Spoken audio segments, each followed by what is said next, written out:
Ang pulong sa Dios buhi ug nagalihok nga gamahanan labi pang mahait kaysa espada nga duhay sulab umudulot ngadto sa kitagbuan sa kalagong espiritu sa mga lutahan ug sa mga kauyukan ug mutugkad sa mga hunahuna ug katuyuan sa kasing-kasing. All Scripture is God-breathed and is profitable for doctrine, for reproof, for correction, for instruction in righteousness, that the man of God might be mature, thoroughly furnished unto all good works. Good day, everyone, especially our subscribers. Kaninyong tanan, maayong adlaw ug niya nasab kita sa atong pagpadayon sa pagtuon sa pulong sa Dios ni ining atong uluhan nga the Christian way of life. Okay.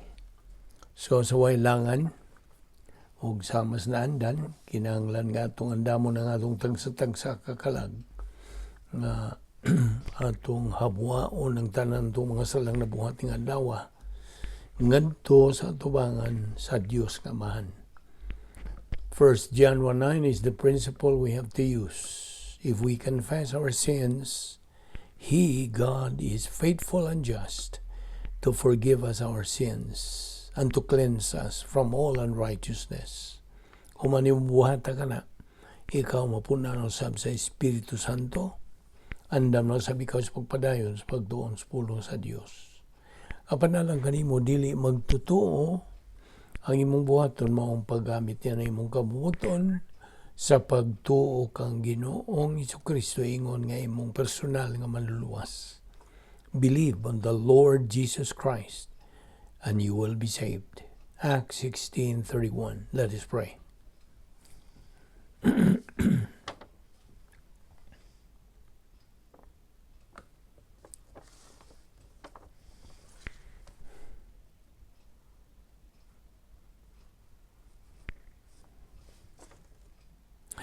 Once again, Father, we thank you for your faithfulness.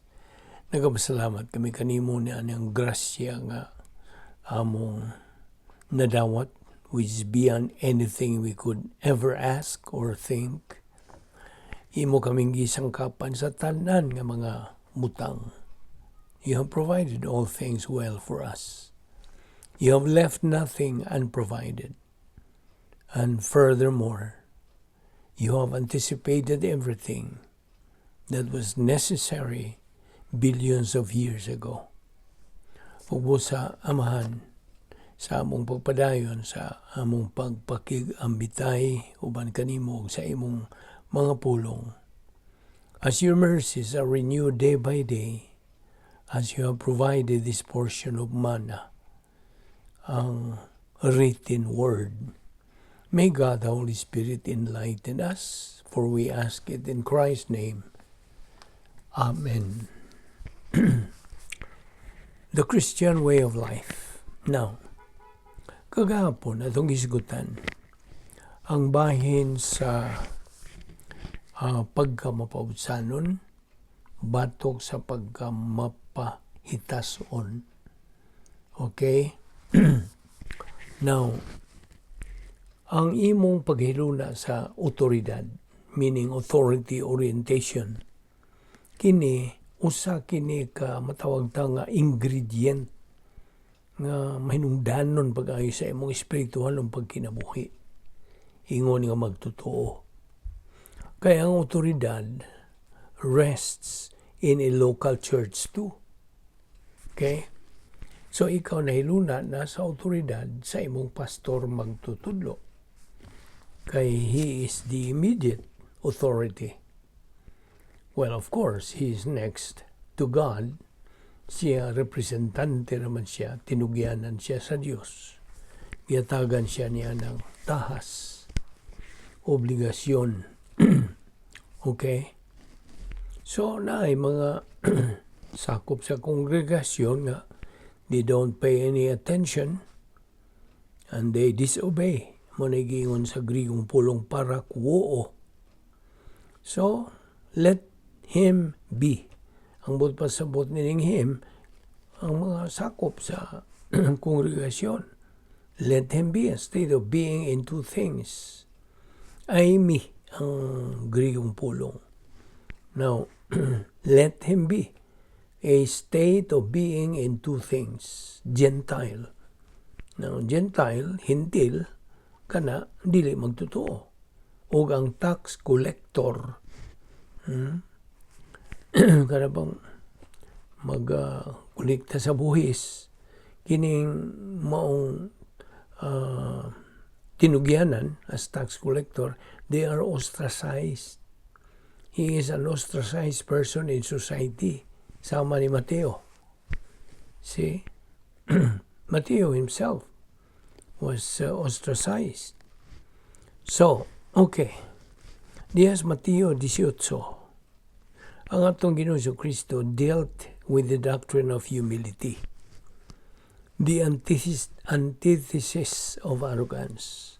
Kaatbang o kaaway inunta sa pagka-arrogante. So, our Lord dealt with the doctrine of humility on His disciples.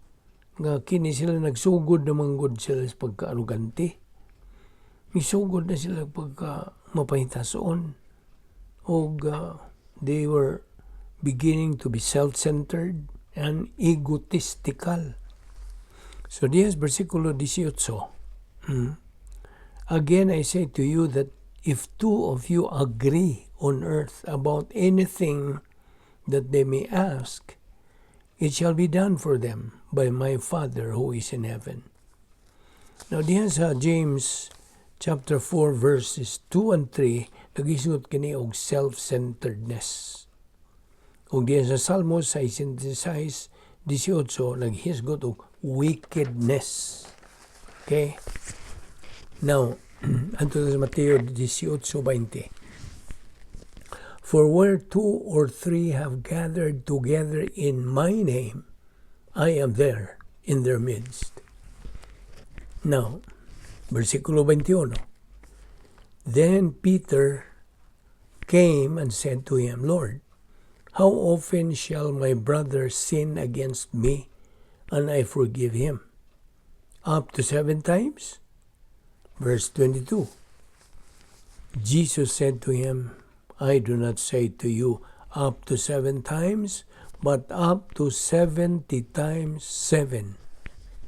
No, kini, pag-ingon ni Ginoong Kristo nga, 70 times 7, metaphorical kini. Okay? Metaphor. It means completely unlimited. Huwag kinutuban. Now, atong isgutan kining bahin sa pagpasaylo. Okay? Ang subject of forgiveness, talagsaon kini. It is a unique one. In Romans chapter 3 verses 24 and 25, nagisgot ka na og justification. Okay? Pagmatarong.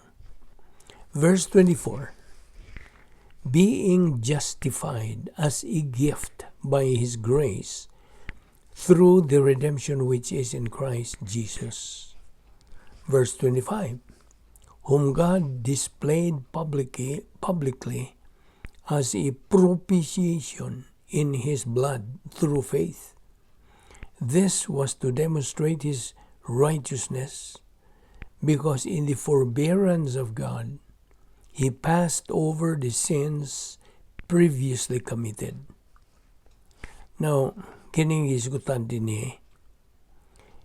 is a perfect summation sa grasya sa Diyos. Nabalik raguta sa Mateo 18:21. Kini naghulugan to accomplish this mandate. Mao ang pagtubo spiritually, fulfilling the protocol plan of God sa imong kinabuhi. Ang pagpasailugod, usa kini ka inunta fundamental part sa Kristohanon nga kinabuhi. Ug ang imong pagpasaylo grows through encountering God and meditating sa iyang mga pulong. Ang prinsipyo sa AFIEMI, kining AFIEMI states nga ang Dios mipasaylo na sa atong mga sala dito pa sa cross, mao na giyog unlimited atonement. Okay? Ang atong pre-salvation sins, sa wa pa ta maluwas, are no longer a barrier. God no longer remembers them. Dili na hinunduman sa Diyos ka na. So, sa diha nga mo pasaylo ang Diyos, our past salvation sins, He forgets them. Iya ka ng padun. They are blotted out. So 1 John 1:9, AFIEMI. Okay? AFIEMI. So ang Diyos mo pasaylo og kanang mukalimot. Forgives and forgets. So God forgives at the point of 70 times 7. Completely unlimited. Hingpit gyud nga way kinutuban. Kaya binimo, ang Dios kanunay gyud siyang kanang inunta manghihatagon, gracious. Ug He always forgives. Kanunay gyud siyang mopasaylo. In return, kitang mga magtotoo, kinahanglan nga mo-maintain kita sa atong grace orientation, ang atong pagkamapaubsanon. Ug sabto nato o gamito nato ang buot ipasabot sa grasya. You see? Hinumdumigir ang prinsipyo. The way up is the way down.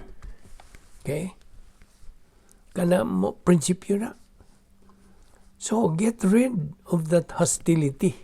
Kanang imong kanang madinumtanon, bitterness, vindictiveness, uban pa, kung tungod kay, that is where the position of weakness is.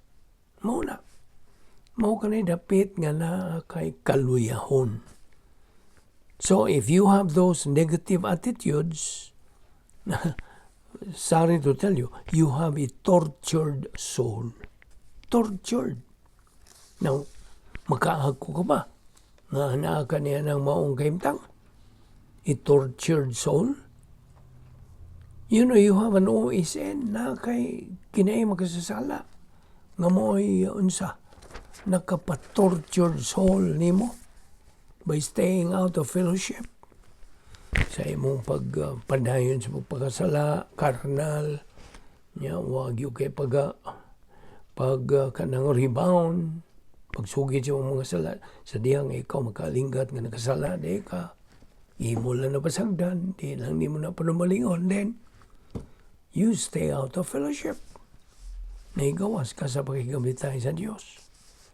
And the power of our OSN, ang gahom niya na, dili na ni mo maduot, dili no, you cannot suppress sa wa ni mo'y pag-unsa, bag-o sa imong pangunahuna with the mind of Christ. 1 Corinthians 2:16, di man nila. But we have the mind of Christ. So kung wa kay metabolized Bible doctrine diya sa imong kalag, doktrina nga nagaling, we will just continue to be resentful. You see? Magpadayon ng yukag may pagka madinumtanon, masukanon, vindictive, implacable, and without a forgiving attitude. You see? Mao na imong dangatan. Kaya man kay doktrina niya sa imong kalag. Only metabolized Bible doctrine, mao kini ang antidote ni ining mga butang nga atong hisgutan. So ang AFIEMI nagkalug-alug forgiving and moving on. Now, sa mga testing na, pagsulay na, nga ihatag sa Diyos ka na ito mga magtutuwa. Testingan man ta. You see? Kung sa katutong memory aid na ito ini, OPCHA HDP. Now, niining mga testing, Ang mga tao mo'y kinagrabihang testing sa kinabuhi. People are the greatest test in life. Now, ang pagpasaylo nato niya who wronged us, etc. In fact, people are one of the 8 momentum test. Ayaw na ni kalimti. OSN, people, thought, systems, arrogance, hatred, disaster, prosperity. Mao to kato akong hisgutan. Mao kato ang 8 momentum test. Now, ayaw tuod kalimti kining atong gugma sa Dios. Ang purma nini is vertical, pasaka. Ang atong gugma ngadto sa isig katao horizontal. See, tuliin lang na on the ground, horizontal. Now, ang biblical forgiveness, okay, ang pagpasaylo nga nasubay sa Biblia, bahin kini sa atong espiritual ng kinabuhi. In fact, it is a reflection of a mature believer. See? Ang atong pagtagad, our attitude of forgiveness, kinahanglan nga kanunay kining bahin sa espiritual ng atong kinabuhi, should always be a part of the spiritual life.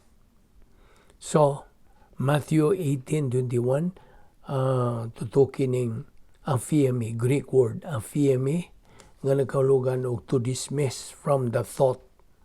Mura bang i-wadon yun mo, ilubong sa kalimot, inunta lang. Okay, Luke 23:34. Naghisgot kini og the epitome of forgiveness. Sa diha nga atong Ginoong Jesucristo nga nagabitay dito sa cross, nagkanayon siya, amahan ko, pasaylua sila kay wa sila masayod sa ilang gibuhat. Now, Matthew 18:23, kini usa ka parabol. Okay? Ang gingarian sa langit, gitandi kini sa usa ka hari who wished to settle accounts with his slaves. Especially verse 24, kini hulagway kini sa pagpasaylo na nasa versikulo 26. Okay? Now, Matthew 18:25 again, forgive and forget. Mo na ang aphiemi. Abi nimo, ang imong pagpasaylo sa ubang tao, nga midaot ba nimo, mi bugal-bugal ba nimo, mi traidor ba nimo, is not that easy. Dili ni sayon. Nga naman, ibo ka nga no, tungod sa atong kinaiyang makasasala. Napamantay kinaiyang makasasala. So, our Lord, mihatag o parabol, dias versikulo 23. Versikulo 26, the servant fell to the ground and prostrated himself before his master, ug nagaingon kini siya, have patience with me, and I will repay sa iyang what he embezzled. I will repay you everything. He begged for clemency. Mapasayloon unta siya. Kining Grigong pulong makrothumeo. Nagpasabot kini o pasensya. O pailob. In the sense of waiting, imperative of entreaty kini. A poignant appeal of the servant. So, nagpakiluoy siya for an extension of time, not to avoid to repay. Verse 27, and the Lord of that slave felt compassion and released him and forgave him the debt. Now, kining compassion din ni mga bersikulo sa Grigong pulong is splagnizomai. Splagnizomai. Ang sa ibot pasabot, to put oneself in place. Okay? In another person's place. Or to have pity. Or to empathize. Now, so, he was forgiven totally. Sa himpit yun, gipasaylo siya. Ang iyang agalon, may pasaylo kaniya, afiemi. Okay? So, kining tawhana, libre na. Gawas no na. Kay ang iyang dakong utang, impas man. Okay? His big debt is over. Kini is a pure, amazing grace. A real compassion done by the Master. Mao ka na ang prinsipyo sa rebound. That is a rebound principle. Grasya na. So, gamita ang afimi sa imong Kristohanong kinabuhi. Okay, verse 28. Vindictiveness, anger on the part of that slave, which is arrogance, no graciousness, unforgiving, kining maong ulipon, wa ni mahilula sa grasya. Is not grace-oriented. The exact opposite of a humble person. Okay? Mapaitas-o ni siya. Episo 4:32. Be kind to one another, tender-hearted, forgiving each other, just as God in Christ also has forgiven you. Kining forgiving each other, afiemi, gihapon, dugangan sa splugs ni Zumay. Ang sabot-pasabot sa splugs ni Zumay, to empathize, to put oneself in other person's place, to have pity.